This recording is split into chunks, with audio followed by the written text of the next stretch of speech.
복음서에서 예수님의 말씀은 항상 우리가 염두에 둘 것은 어떠한 의도를 가지고 목적을 가지고 이 말씀을 예수님이 하셨습니다. 그래서 사실은 누가복음 15장 전체가 사실은 하나의 목적을 가지고 예수님께서 말씀하시는 거예요.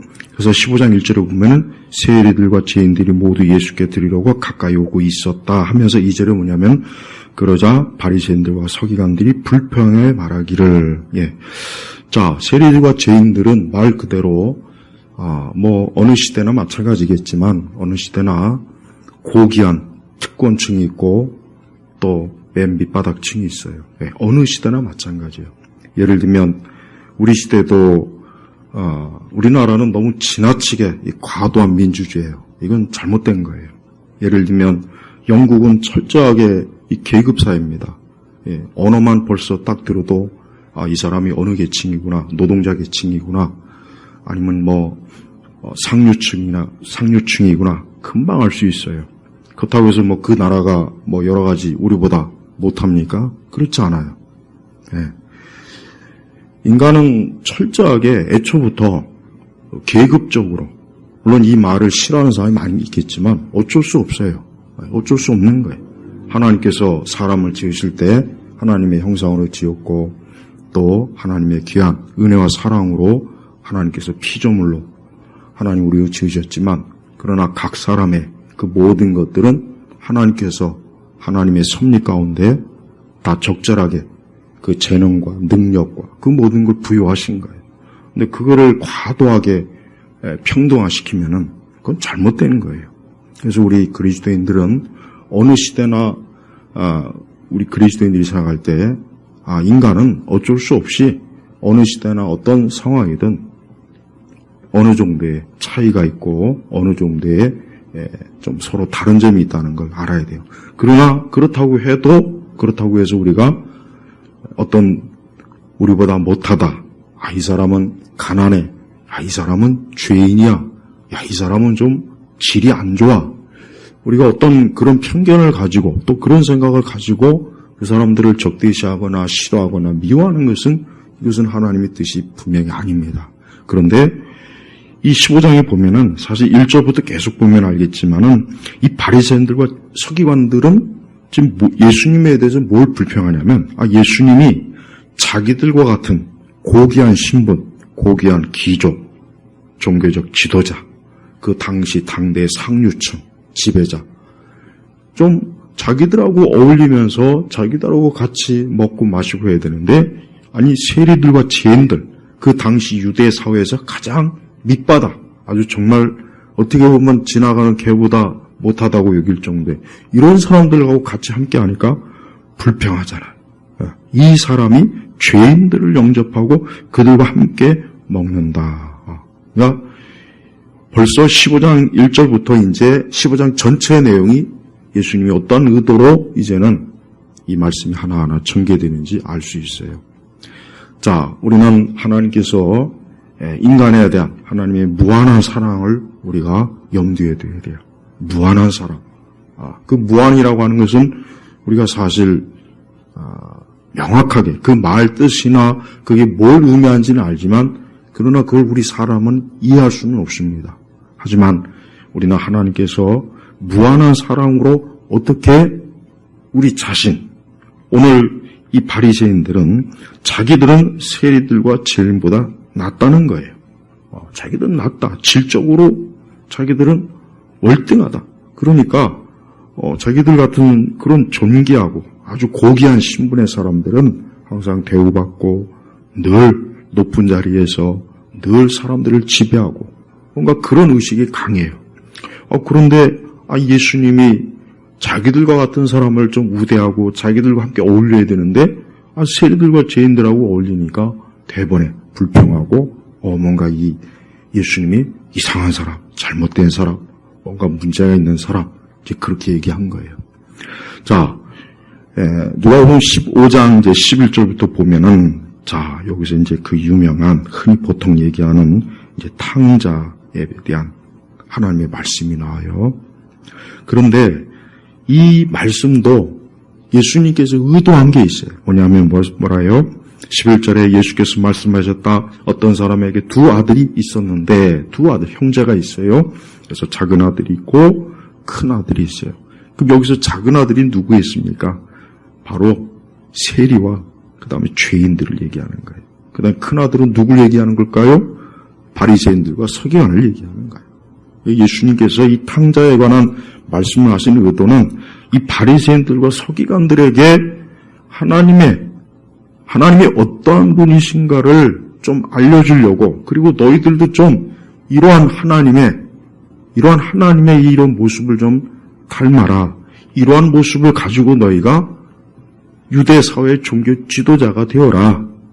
이런 의도로 이 탕자의 비유가 하나님께서 이 말씀으로 우리에게 말씀해 주시는 거예요. 자, 이 얘기는 간단해요. 두 형제가 있는데 이 작은 아들은 뭔가 모르게 어릴 때부터 아주 좀 불량스럽고 놀기 좋아하고 또 그냥 뭔가 이 세상 재미 즐거움에 뭐 깊이 빠져 있어요. 그러다 보니까 이제 좀 컸어요. 그러니까 이제 무슨 얘기를 하냐? 아버지, 내 몫의 재산을 좀 나한테 미리 달라. 내 몫의 재산을 미리 나한테 주시오. 하고 아버지한테 참 너무 무례한, 왜? 그 당시 아직 아버지가 생존했는데 재산을 달라고 하는 것은 이거는 있을 수도 없는, 정말 이 둘째 아들은 개망나니, 그러니까 말 개망나이라고. 그래서 이 둘째 아들이 빨리 내 몫을 주면은 내가 그거 가지고 뭐 사업도 하고 내가 알아서 잘 살 테니까 빨리 주세요.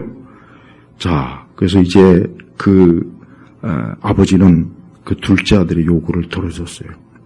근데 이 둘째 아들이 어때요?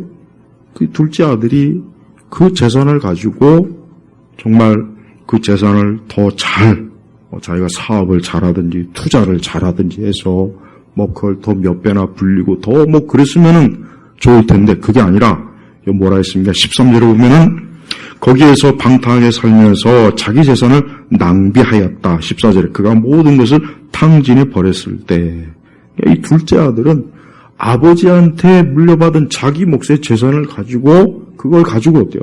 분명히 뻔하죠. 도박을 하고 유흥업소를 들어다니고 뭐 온갖 그냥 자기 육적 즐거움에 빠져갖고 그 있는 재산을 다 말아먹은 거예요. 다 말아먹은 거예요. 자, 이 둘째 아들의 이 처지가 얼마나 참 안타깝고 어떻게 형편없습니까? 자, 근데 이 둘째 아들은 이제 어떻게 해요? 이제는 빈털터리가 되었어요. 그래서 이제 남의 집에 가가지고 농장에 가서 돼지치기 하는 거예요. 돼지치기. 여러분 지금도 제일 힘든 그 노동이 이 돼지치기예요. 힘들어요 진짜. 하루 종일 거기서 이 돼지 분뇨 치우고 아주 그 말로 다 할 수 없는 아주 그냥 지금도 지저분하고 힘든 노동이에요. 그러니 예수님 당시에는 오죽했겠어요. 그러니까 얼마나 참 자기 신세가 참 한탄스러운지 먹는 것도 돼지들이 먹는 열매를 먹으면서 거의 돼지와 동격이 돼버린 거예요. 자, 이제 이 작은 아들은 어때요? 그러니까 어때요? 조금씩 현실을 깨닫는 거예요. 자기를 보는 거예요. 정신을 차리는 거예요. 아하, 내가 너무나 잘못했구나. 내가 아버지께 내가 내 자신의 그 상태를 알지 못하고 그만 내가 이 세상에 그 아버지의 밑에서 배우고 교훈을 얻고 그 아버지의 지도를 받고 인도함을 받아야 되는데 그렇게 성실하게 살았어야 되는데 그러지 않고 어때요? 교만하고 건방지고 세상 물정 모르고 마치 세상이 자기 것인 양 그렇게 하다가 결국은 어때요? 재산 다 탕진하고 돼지치기를 하면서 돼지가 먹는 그 열매를 같이 먹고 있으니 자기 자신에 대해서 어때요? 비로소 돌아보게 되는 거예요. 근데 이 아들이 어땠어요? 이 아들이 어때요? 극단적 선택으로 에이 죽어버리자 이랬습니까? 그게 아니라 어때요? 이 아들은 정말 지혜롭게 이제까지 자기가 이 아들이 살면서 가장 지혜로운 선택을 했어요. 뭐냐? 18절에 일어나 내 아버지께 가서 말씀드리기를 아버지 제가 하늘과 아버지 앞에 죄를 지었습니다. 그래요.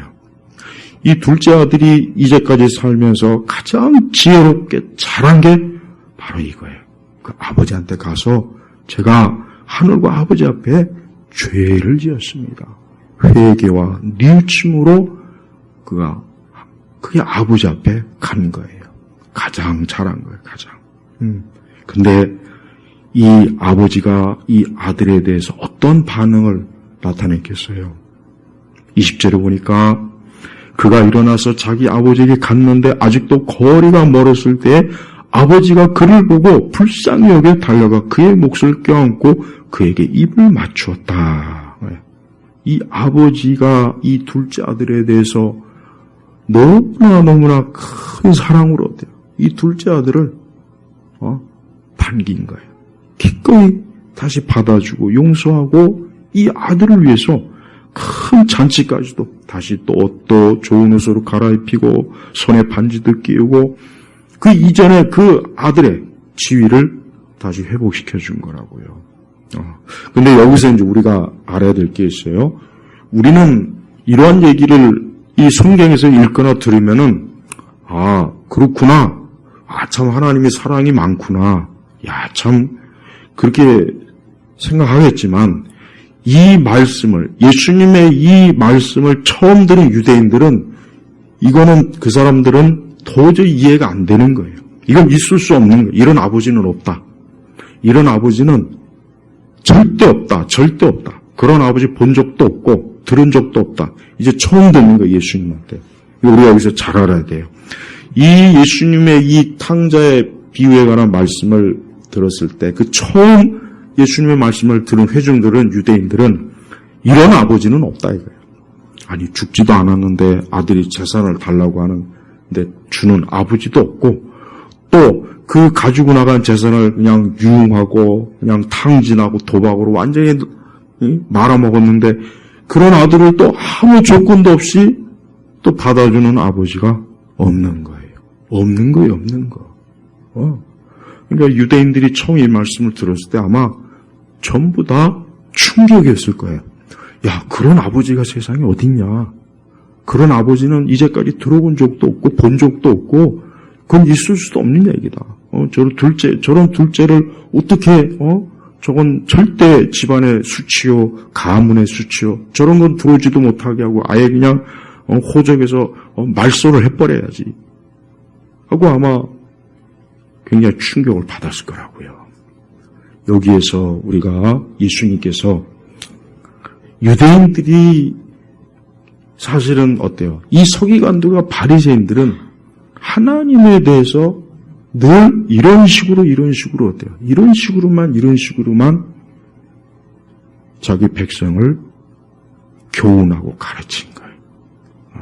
그러니까 늘 하나님은 엄하시고 냉정하시고 심판하시고 죄인을 향하여 눈꼽만큼도 사랑과 애정도 없고 불쌍히 여김도 없는 그런 하나님만 이 서기관들과 바리새인들은 주구장창 그 백성들에게 교훈으로 준 거라고요.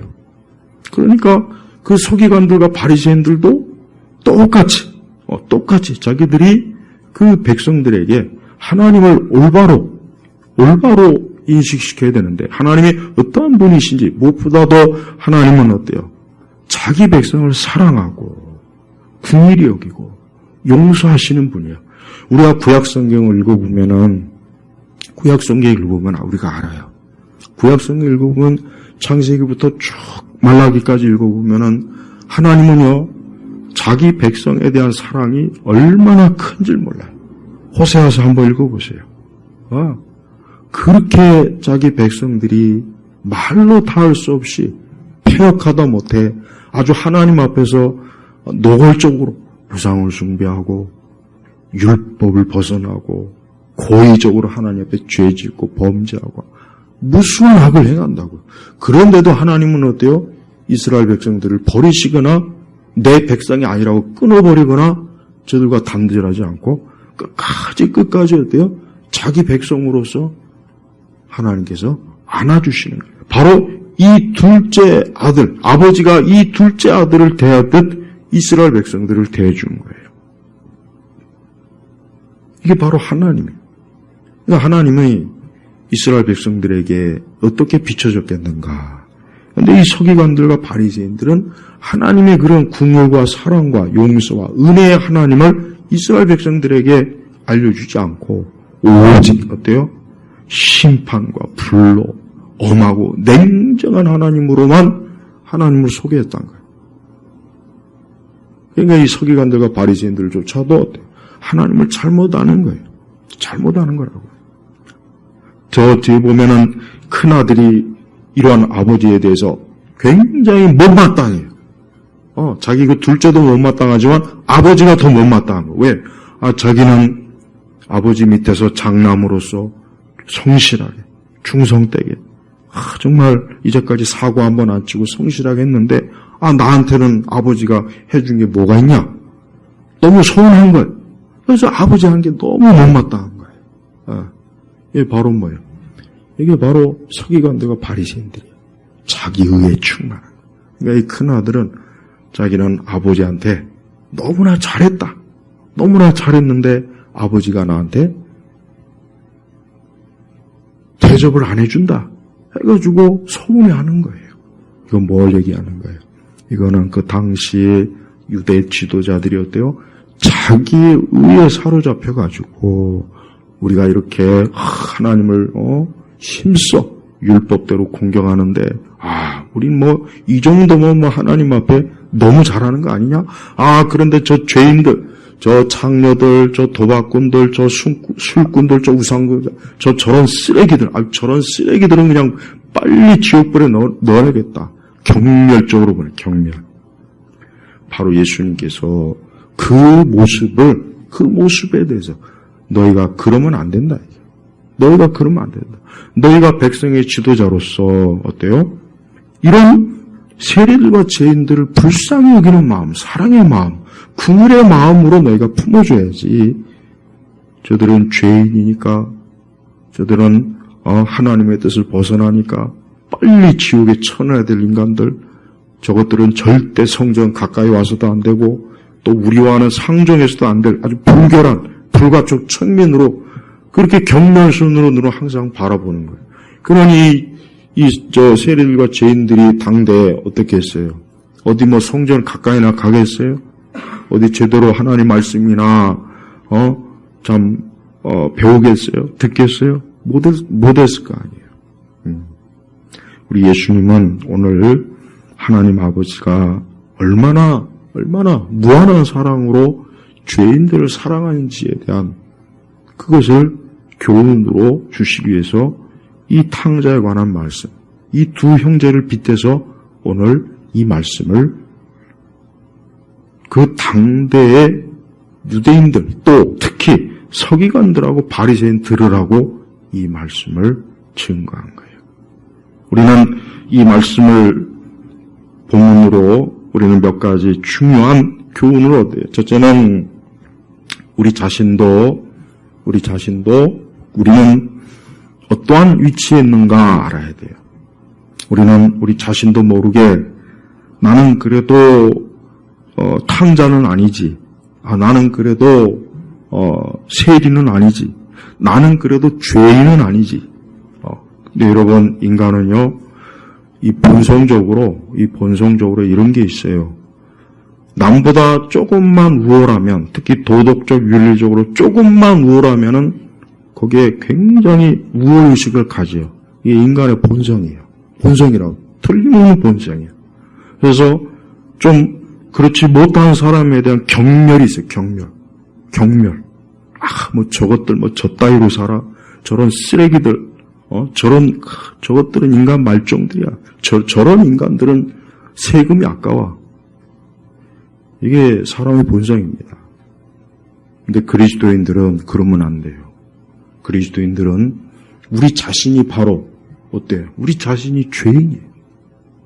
우리 자신이야말로 사실 이 땅에 있는 모든 사람을 하나님과 비교했을 때 하나님 앞에서 인간의 존재가 어떠한 존재겠습니까? 감히 하나님 앞에 나올 수가 없어요. 감히 나올 수 없다고요.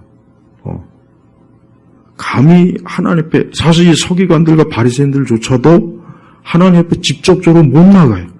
그래서 성전에서 제사장이 제사를 드려야 되고 희생 제물을 드려야 되고 그래야 기껏 그 성전 두 번째 뜰에서 그걸 바라보면서 하나님의 은혜를 구하는 사람들이라고. 그러니까 자기들 자체도 감히 하나님 앞에 직접적으로 나가지 못하는데, 아니 자기들과 똑같이 못 나가는 세리들과 죄인들을 경멸한다는 것은 그건 어이없는 거라고요.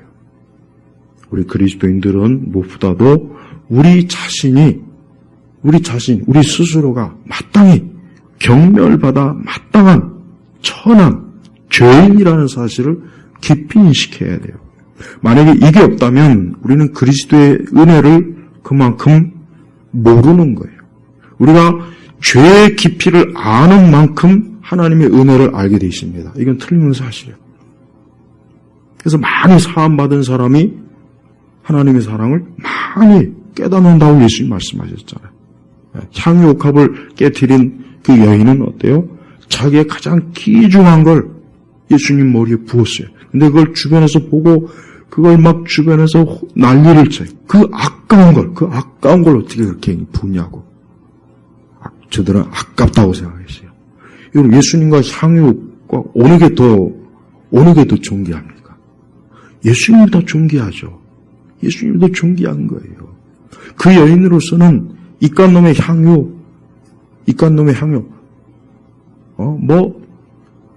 몇 드럼이라도 있다면 예수님에게 남김없이 다 드리고 싶어 하는 마음이에요. 그리스도인의 신앙의 깊이는 첫째로 자기 죄의 깊이를 깨닫는 만큼 하나님의 은혜를 깨닫게 되어 있습니다. 그래서 우리는 우리 자신이 어느 정도 죄인이냐 하는 깨닫는 만큼 내가 하나님의 은혜와 사랑을 깨닫는 거예요. 또 하나님도 그러한 사람에게 하나님의 사랑과 은혜를 깊이 쏟아부으는, 그걸 깨닫게 하시는 그런 은혜를 주시는 거예요. 그래서 우리 성도들은 항상 어느 때든지 내 자신의 죄의 깊이를 깊이 깨달아야 돼요. 그것은 어느 정도까지 깊이 파들어가야 되느냐? 그건 끝이 없는 거예요. 우리가 하나님의 사랑을 제가 아까 무한한 사랑이라고 했어요. 우리가 수학에서 무한대라고 하는 그 개념이 있죠.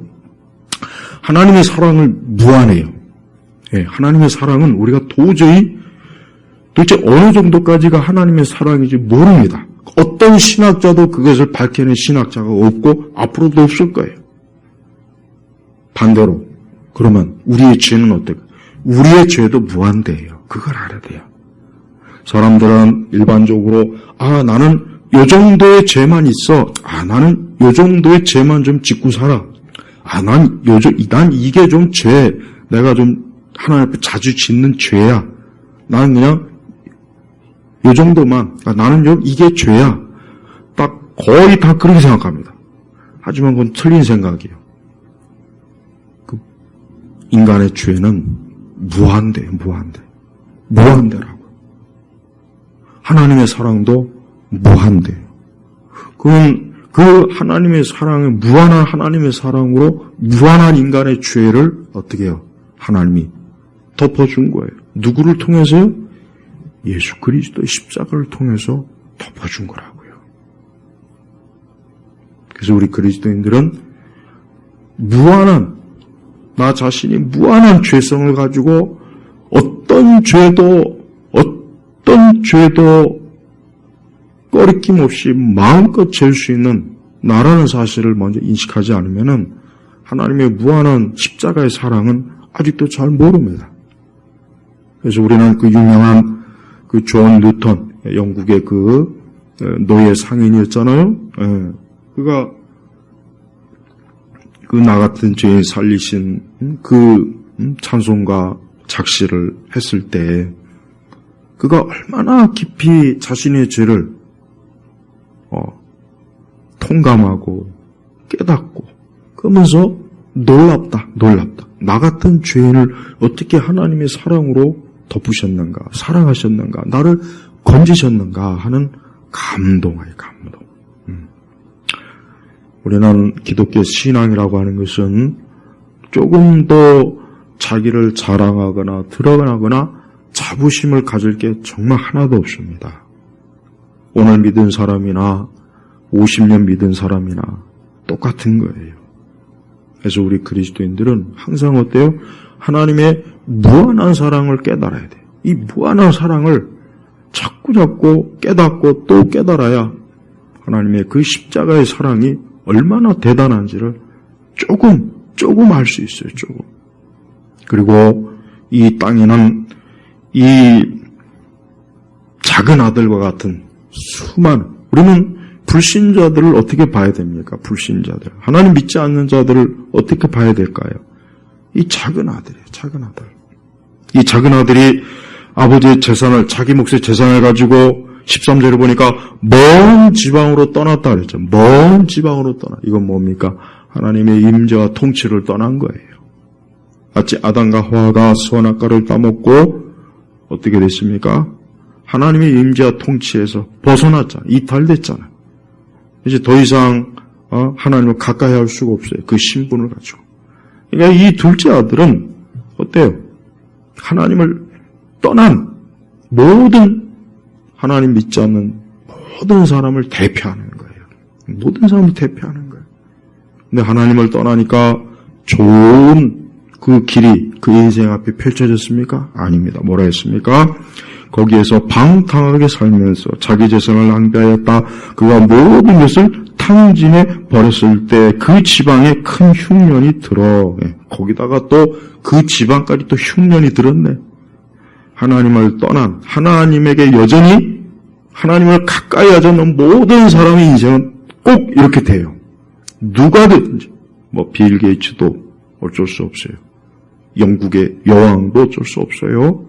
위대한 정치가도, 예술가도, 음악가도 어쩔 수가 없는 거예요. 어느 누구도 하나님을 떠나서는 결국 자신의 인생과 삶은 어떻게 됩니까? 탕진, 흉년, 그의 지식도 흉년, 그의 몸과 마음과 생각과 건강도 다 탕진해버려요. 다 그렇게 되게 돼 있어요. 하나님을 떠나게 되면은 다 돼요. 인생 자체가 탕진이에요. 우리는 이런 말씀을 보면은, 이렇게 탕진하는 사람을 아주 극단적으로만 생각해요. 근데 안 됐지만, 성실하게 사는 착하고 좋은 불신자들도 똑같아요. 똑같습니다. 흉악한 죄를 저질러서 저 감옥에 있는 사람이나 이 바깥에서 좋은 사람으로서 선한 일하고 나눔도 하고 그 사람이나 하나님을 떠난 그 상태에서는 둘 다 똑같이 어때요? 지금 탕진하고 있고 그의 인생이 흉년이에요. 흉년. 이걸 깨달아야 됩니다. 너무나 많은 그리스도인들이 큰아들이에요. 교회 안에 있는 너무나 많은 그리스도인들이 자기도 모르는 사이에 큰아들의 자리에 딱 앉아갖고 이 세상과 또 자기보다 못한 사람을 이 바리새인들과 서기관들처럼 불평하면서 저런 인간, 저런 개쓰레기, 저런 인간 말종이 어딨냐, 어쩌고 저쩌고. 우리가 어떤 뉴스에 무슨 흉악한 범죄가 보면은 인터넷 이렇게 보면은 그 밑에 댓글도 보면 하나같이 거기다 온갖 욕을 써놔요. 쓰레기니 저런 거 세금이 아깝다는지. 난 무슨 생각이 드냐. 너도 한번 그 입장이 돼봐라. 너도 똑같은 인간이다. 거기에 댓글 단 인간들. 그러니까 인간은 그래요. 인간은 자기 자신의 처지는 모르고, 다른 사람이 어떻다 그러면은 거기에다 대고 온갖 자기 우월감. 여러분, 사람은 우월감이라는 것만큼 허무한 게 없어요. 그렇게 우월감 가져봐야 결국 죽을 때는 어때요? 귀족의 몸이나 거지의 몸이나 썩어서 흙으로 되고 벌레가 파먹는 거, 구더기가 차는 거는 똑같아요. 부자나 귀족이나 왕의 몸이라고 해서 죽으면 그 몸뚱이가 금으로 변합니까? 보석으로 변합니까? 황금이 됩니까? 아니에요. 악취를 뿜는 썩은 시체가 되는 건 똑같은 거예요. 다를 바가 없어요. 그러니까 하나님 앞에서 인간은 너나 나나 똑같은 거예요.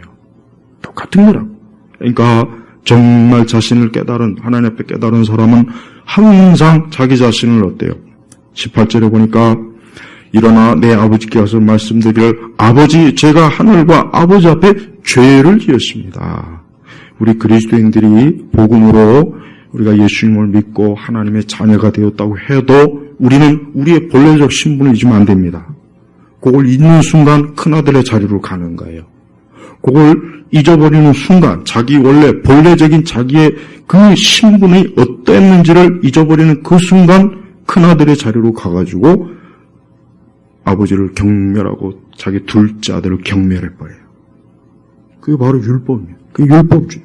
바로 서기관들과 바리새인들은 항상 큰아들 자리에 앉아갖고 그 당시에 수많은 영적으로 굶주리고 헐벗은 그 유대 자기 그 민족, 자기 그 백성을 긍휼과 사랑으로 이 품어줄 생각은 안 하고 그냥 저런 세리, 저 죽일 놈, 저 쳐 죽일 년, 뭐 그냥 저 인간 쓰레기, 저것들은 우리하고 절대 가까이에서는 안 된다는 등 이 바리새인들과 서기관들의 그런 그 도도하고 그 고고한 그 태도는 아주 그냥 끔찍할 정도로 지독했어요. 그 예수님이 그걸 보니까 얼마나 이 바리새인들과 서기관들이 아주 참 너희들도 더 나을 바가 없다. 너희들도 역시 죄인일 뿐이다 하는 것을 우리 예수님이 지금 이 교훈으로 말씀한 거라고요. 또한 우리는 하나님께로부터 어떠한 은혜를 입었습니까? 오늘 이 둘째 아들은 어떠한 은혜를 입었나? 22절에 보니까 아버지는 그의 종들에게 말하였다. 어서 제일 좋은 옷을 내어다가 이 아들에게 입히고 손에 반지를 끼우고 발에 신을 신게라. 예, 다시 어때요? 이전에 그 부유하고 넉넉한 아버지의 아들로서의 그 모습을 하나님이 다시 다 꾸며주는 거예요. 그래요. 우리 성도들이 우리가 하나님을 몰랐을 때, 하나님 믿지 않았을 때, 하나님을 멀리 떠나서 여전히 이 세상을 사랑하고 우리의 육적인 인생의 길을 갔을 때는 사실 우리의 영적 상태가 어때요? 방탕하고 흉년이고 그 삶에 도무지 그저 이 세상 많은 것들이 그들이 가지고 소유했다는 많은 것들이 결국 뭡니까? 돼지들이 먹는 쥐연 열매 하나 다를 바가 없는 거예요. 그런데 그걸 가지고 굉장히 자부심을 가지고 아주 자신만만해했죠. 제가 최근에 읽은 책 중에 그 영국의 그 엘리트들 그 책을 한번 읽어봤어요. 아 정말 영국은 서구 민주주의에 어쩌고 저쩌고 하는데 아직도 정말 계급 사회예요. 옥스퍼드나 이런 이튼 딱 그 계층이 아니면은 어느 한계 이상은 들어갈 수가 없어요. 회사에서도 탁탁탁탁 그 계층이 딱 나눠요. 아주 무섭도록 우리나라 같으면 아마 난리 날 것 같아요. 차별이 어쩐데 어쩌고. 근데 거기는 그런 문제가 없더라고요. 워낙 오랜 동안 그건 당연하게 여긴 거예요. 난 그게 오히려 기독교적으로 생각해요. 과도한 민주주의. 우리 한국이 솔직히 이게 민주주의입니까? 갑자기 이런 얘기해서 좀 그런데, 우리는 하나님께서 우리 그리스도인들에게, 어쨌든 우리 그리스도인들에게 어때요? 우리의 신분을 바꿔줬어요. 바꿔줬다고요. 이 아들은 아버지를 떠나서 그만 다 자기의 아버지 재산을 다 탕진하고 흉년, 돼지를 치고 돼지의 열매를 맺는 그런 신분이었다가 아버지께로 돌아오니까 어떻게 됐습니까? 그 지위를 하나님이 다시 회복을 시켜줬어요. 맞습니다. 우리 성도들은 지위를 회복받은 거예요. 누구로 인해서요? 하나님의 무한한 사랑으로 인해서 우리가 회복을 받은 거예요. 우리의 본래적 신분을 잊으면 안 돼요. 자기의 귀족이요, 나는 엘리트층에 있는 사람이요, 나는 신분이나 집안을 볼 때 나는 감히 너희 같은 아래 것들하고는 나하고는 비교가 안 돼. 그런 사람들도 깨달을 게 있어요. 제가 아까 그 책을 읽으면서 무슨 생각이 드냐. 그래봐야 너희들도 하나님 앞에서는 너희들이 아무리 영국 귀족의 혈통을 이어받고 최고의 학문을 공부한다고 해도 너희들도 죄인일 뿐이다. 영국 여왕도 죄인일 뿐이고 수상도 죄인일 뿐이고 다 죄인일 뿐이다 이거예요. 죄인이에요, 죄인. 그래서 인간의 본래적인 모습은 어때요? 죄인이. 그러니까 하나님께서는 그 아들의 몰골을 보니까 너무 형편없는 거예요. 몰골이 말이 아니겠죠. 돼지를 치면서 돼지의 지엄 열매 먹었으니 그 머리끝부터 발끝까지 얼마나 악취가 풍기고 옷은 더럽고 피부도 완전히 다 하나님은 어때요? 그 아버지는 다시 다 회복시켜주는 거예요. 그리고 또 뭡니까? 살진 송아지를 끌어다가 잡아라. 우리가 먹고 즐기자. 잔치를 베풀었어요. 잔치. 그러면서 나의 이 아들은 죽었다가 다시 살아났다고 잃었다가 찾았기 때문이다. 그래요. 아버지는 이 아들이 어때요? 이 아들의 모든 걸 회복시켜주면서 이 아들을 어때요? 다시 살은 또 잃었다가 다시 얻은 그 기쁨을 지금 이 잔치로 표현을 한 거예요. 저는 하나님께서 이 땅에 있는 수많은 죄인들이 하나님께로 돌아올 때 이와 똑같이 해주실 거라고 저는 믿어요. 물론 우리 자신도 그러한 신분으로 대우받고 있는 거예요. 우리 성도들은 우리가 하나님의 자녀가 아니면 우리의 신분은 정말 형편없는 거예요. 물론 하나님 믿어서 우리가 혹 그 이전에 세속적 지혜나 신분이나 재산이나 경력이나 이런 것들이 혹 손해볼 수는 있지만 그러나 그것은 잠깐의 육적인 손해일 뿐이지 영적으로는 그는 하나님의 아들로서 하나님의 자녀로서 복된 지위로 회복된 거예요. 그 다음에 장차 하나님 앞에 가면은 하나님은 모든 우리 주 예수 그리스도로 구속된 모든 주의 자녀들을 위해서 분명히 하늘에서 어린 양 큰 잔치로 하나님은 하나님의 그 기쁨을 분명히 그 천국에서 모든 구원받은 하나님의 자녀들과 천사들 앞에서 이와 같이 즐거움으로 아마 선포할 겁니다. 그래서 우리 성도들은 우리 자신이 회복된 내가 그리스도 예수 안에서 회복된 자로서 우리가 살아야 됩니다. 그 신분을 잊지 말아야 돼요. 제가 아까 얘기했죠. 제발 그리스도인들이 자기의 옛 신분을 잊으면 안 돼요. 그걸 어떤 사람은 그걸 잊어라 자꾸 하는데 아닙니다. 잊으면 안 돼요. 잊는 게 아닙니다.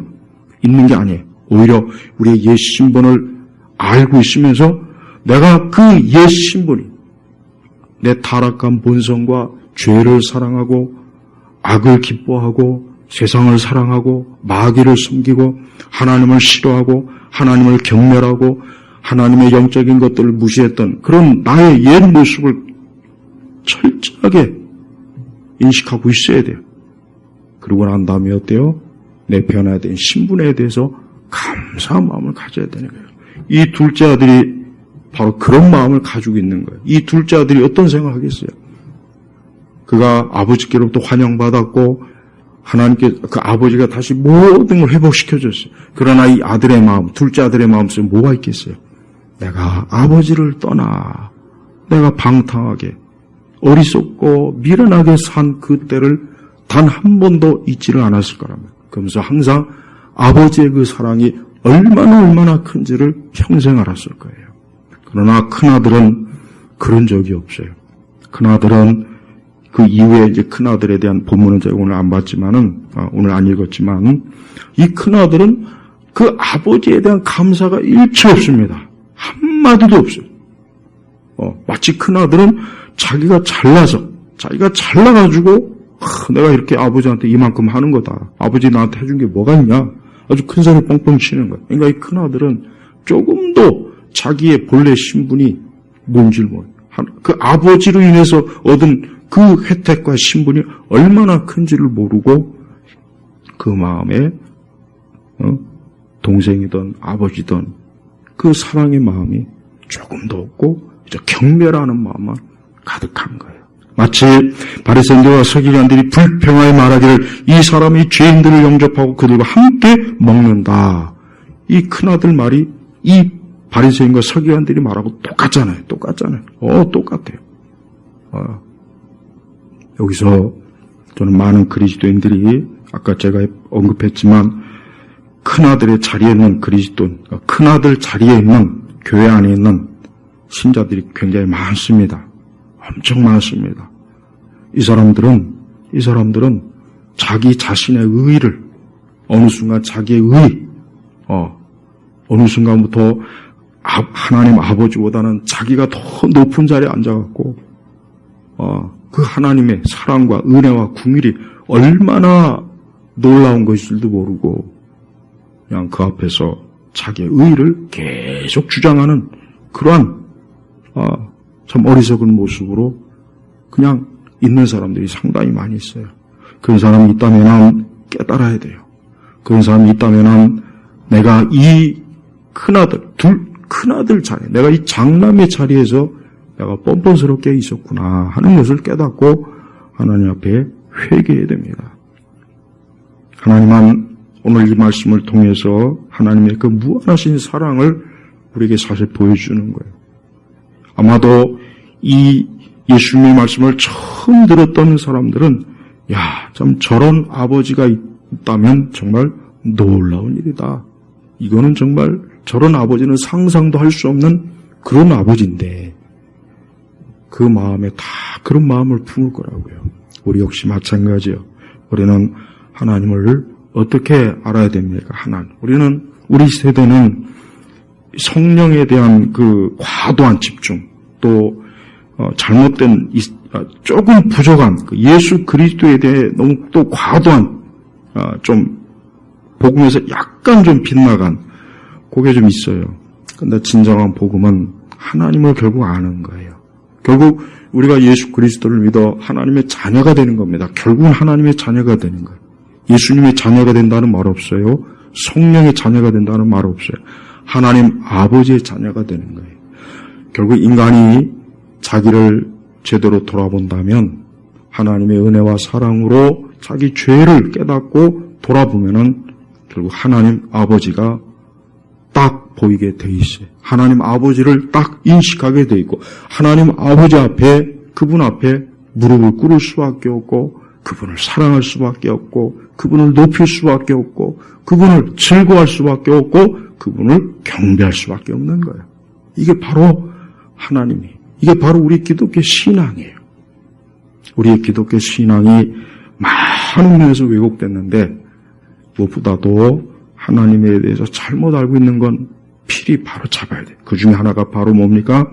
하나님의 무한한 사랑을 우리 자신도 무한한 우리의 죄의 깊이에 무한하신 하나님의 사랑을 하나님이 쏟아부었어요. 그 무한한 사랑을 하나님이 어떻게 보여줬습니까? 그 아들 독생자 예수님을 십자가의 피로 그분이 우리를 구원하신 거예요.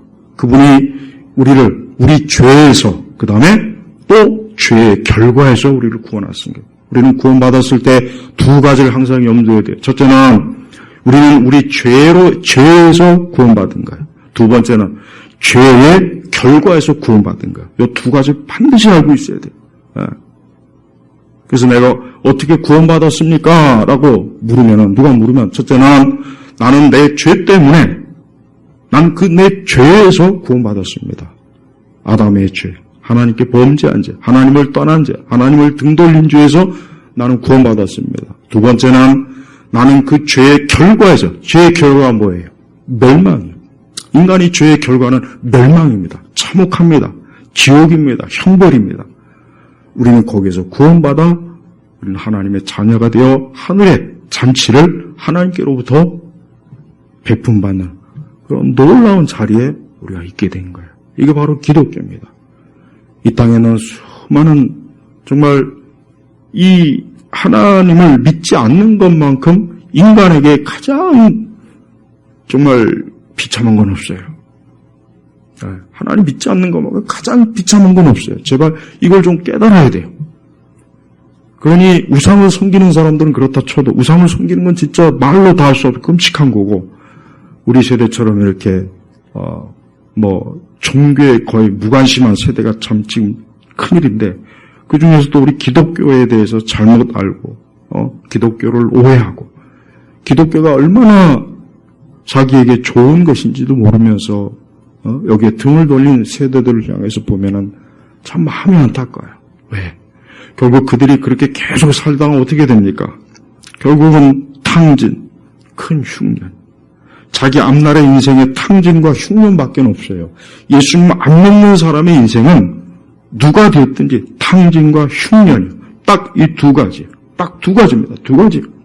역사적으로 위대한 인물들 다 예수님 떠나고 나니까 탕진, 흉년이에요. 흉년. 처칠도 그렇고 영국의 위대한 그 19세기 그 인물들 보면은 다 기독교를 떠났는데 결과적으로 보면은 다 탕진, 흉년. 말로 말할 수 없이 끔찍해. 이게 죄인의 모습이에요. 그건 당연한 거. 이상한 게 아니라고요. 원래 그런 거예요, 원래. 아담이 범죄하고 난 이후의 인간의 모습은 원래 그런 거예요, 원래. 원래 그런 걸 하나님께서 그나마 그래도 은혜로, 일반 은혜와 이런 특별 은혜로 붙잡아 주신 거예요. 그러니까 사람이 그 자긍심을 가지면 안 돼요. 인간에 대한 그 자긍심만큼 흉측한 건 없어요. 그 어떤 것보다 흉측한 게 뭐냐? 인간에 대한 자긍심, 사람의 어떤 지식, 능력, 사람의 권력, 권세. 우리가 애굽이나 그리스나 로마나 19세기, 17세기, 18세기 무슨 독일의 철학이나 어쩌고 저쩌고 계몽주의다, 공산주의다 어쩌고 이런 것들 다 특히 인본주의 이거 다 인간의 자긍심이에요, 자긍심. 우리는 인간은 대단하다. 대단하긴 뭘 대단해요. 결국은 다 흉년과 탕진으로 끝나버릴 텐데. 오늘 말씀을 듣는 모든 분들이 이 둘째 아들이 한 것처럼 아버지, 제가 하늘과 아버지 앞에 죄를 지었습니다. 제발 이 고백을 할 수 있길 바랍니다. 이 고백을 해야 돼요. 이 아들이 가장 잘한 거예요. 그리고 이 아들은 이로 인해서 그 아버지가 받아준 거예요.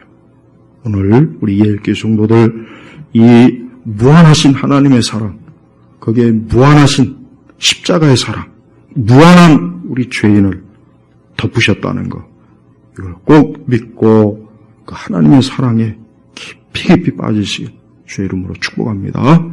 기도하겠습니다. 하나님 아버지 감사합니다. 우리 자신을 보면 사실 어떤 말로도 표현할 수 없는 흉측한 죄인이요, 그 죄성에 가득하고 앞으로도 아마 하나님 앞에 많은 죄를 질 것이지만 하나님의 그 무한하신 사랑으로 우리를 덮으셔서 주 앞에 온전히 세워주신 거 감사하고 믿습니다. 우리 예일교회 성도들이 오늘도 이 하나님의 사랑을 깊이 묵상하고 생각하며 주님을 사랑하고 즐거워하고 기뻐하는 우리 성도들이 되게 하시옵소서. 예수님의 이름으로 기도 올렸습니다. 아멘.